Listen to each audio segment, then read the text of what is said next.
જય માતાજી દોસ્તો, તો આજે મેં ગયા હતા મોરારી બાપુની કથામાં જે બેઠી છે પાલીતાણા સગાપરાની ધારે. તો તમે પણ આવજો મોરારી બાપુની કથા સાંભળવા.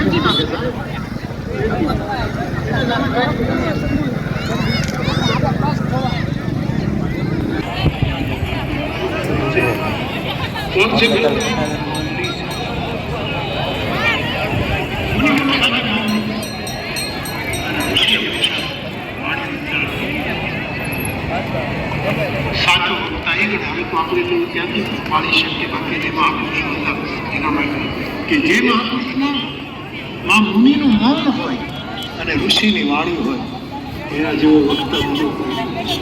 મૌન મુનિ અને વાણી ઋષિ.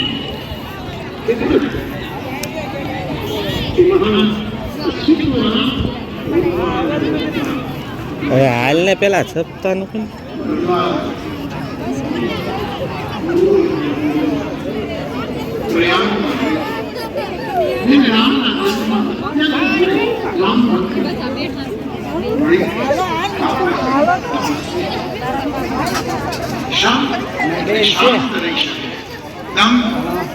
વિવેકથી ઇન્દ્રિયોનું દમન નહીં, પણ વિવેકથી ઇન્દ્રિયોને સમજાવી અને ગાયો બીજાના ક્ષેત્રમાં ચરવાનું લઈ જાય એનું ધ્યાન રાખી ઇન્દ્રિયો ગાયને ઇન્દ્રિયોને જ્યાં લઈ જવા જેવી